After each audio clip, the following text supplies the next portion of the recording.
Draymond Green has never been one to hold back his words, and this time, he's done it again. The Golden State Warriors' emotional leader just made a wild admission about his early NBA days that has fans, critics, and even former teammates buzzing across social media.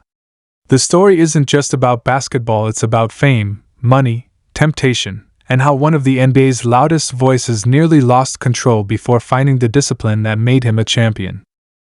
It all started during a recent podcast appearance where Draymond opened up about his early years in the league, back when he was just a young player trying to find his footing. He admitted that when he first joined the Warriors, he was caught up in the lifestyle. And he wasn't shy about what that meant: late-night parties, clubs, and everything that comes with the fame of being an NBA player in California. Green revealed that when he first came into the NBA as a second-round pick in 2012, he didn't fully understand what being a professional athlete really meant. "I thought I had made it," he said with a laugh, reflecting on those early days. "You come from college, you get drafted, you've got a little bit of money, people recognize you everywhere you go, and suddenly you think you're untouchable." But as Draymond explained, that kind of mindset almost cost him dearly. He said that during his first couple of years, he was partying way too much. He admitted that he would go out after games, even on road trips, and sometimes show up to practices exhausted or unfocused. "I was living the dream," he said, "but I was wasting it at the same time." Green described that period as a learning experience that nearly derailed his career before it ever took off. He said he was young, dumb, and surrounded by everything that could distract you. The NBA lifestyle, with the travel, attention, and easy access to parties, was something he wasn't prepared for. "You don't realize how fast you can lose it all," he said. "One bad season, one bad choice, and the league moves on without you."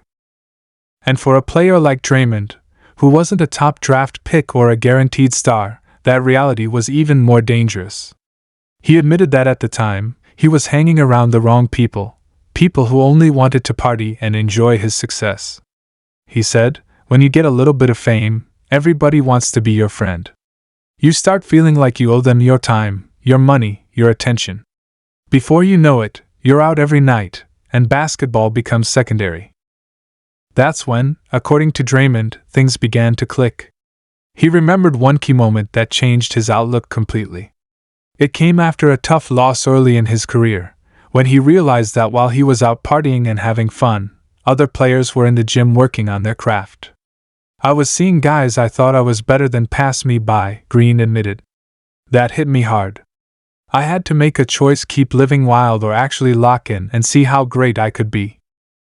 That realization didn't happen overnight, but it marked a turning point in his life.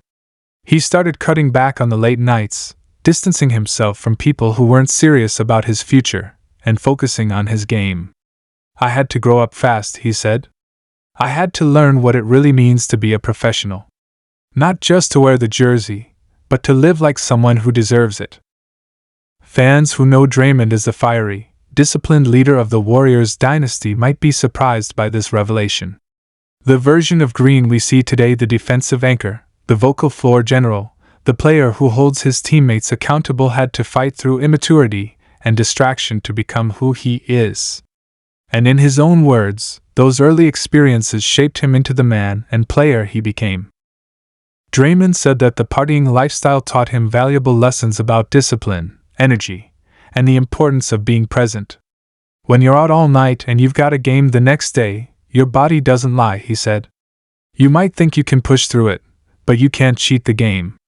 The game always knows when you're not locked in." That truth, he said, was what motivated him to turn things around. "I realized if I wanted to be great, I couldn't be average off the court," Green explained. "You can't live like an average dude and expect to play like an elite one. It just doesn't work that way." His turning point came around the same time he began earning more minutes with the Warriors. When Steve Kerr became head coach, Draymond's role expanded dramatically. "Kerr saw something in me," he said. "He believed in me even when I wasn't the most polished guy. And that made me take a hard look at myself. I didn't want to be the reason the team failed. I didn't want to waste what he saw in me."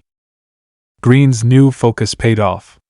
Within a couple of years, he had transformed himself into one of the most versatile defenders in NBA history, a 3-time All-Star, a Defensive Player of the Year, and a key piece in the Warriors' championship dynasty. And he said that if he hadn't learned to control his wild side early on, none of that would have happened. Those nights out, those bad habits, they could have ruined me, Green admitted. But I learned from it. I learned that if you want longevity in this league, if you want respect, you've got to sacrifice the fun stuff.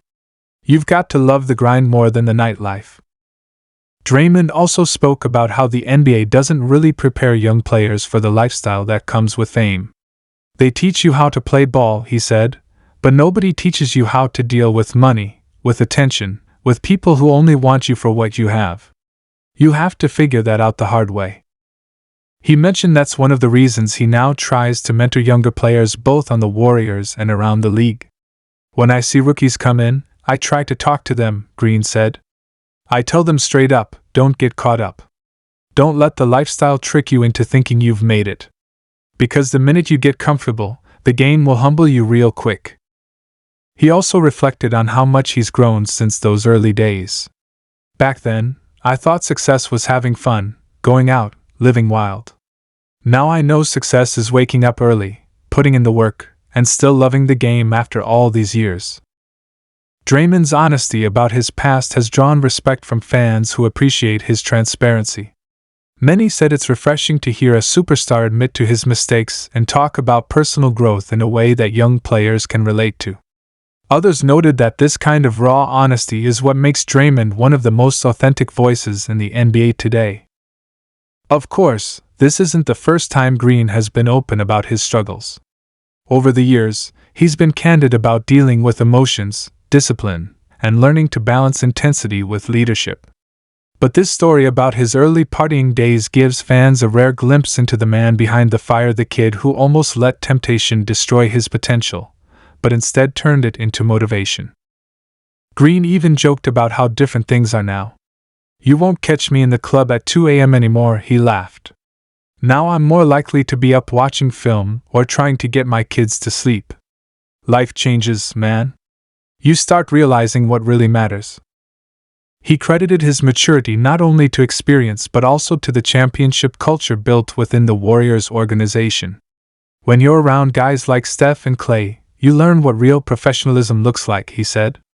Those dudes don't get distracted. They set the standard. And when you're part of that, you either rise to their level or you get left behind. That mentality, according to Draymond, is what has kept the Warriors competitive year after year. We're not perfect, he said, but we've got a culture of accountability. We call each other out. And I think a big reason I'm the way I am now is because I've been called out before and I learned from it. As the conversation wrapped up, Green left a message that every young athlete could learn from. It's easy to think the lifestyle is the reward. But the real reward is the work. The lifestyle can disappear in a second. The work, that's what lasts. Draymond's confession might sound wild, but it's also deeply human. It's a reminder that behind the championships, the trash talk, and the headlines, there's a man who's made mistakes, faced temptations, and fought his way back stronger. Today, Draymond Green is not just a champion, he's a symbol of growth and resilience. His wild partying days are long gone, replaced by wisdom, leadership, and the kind of discipline that turns a second-round pick into an NBA legend. And maybe that's what makes this story so powerful. It's not about the parties or the regrets, it's about how a player who once risked it all learned to value what really matters. Because as Draymond Green himself put it, you can't cheat the game. You can't cheat life. If you want to be great, you've got to earn it every single day.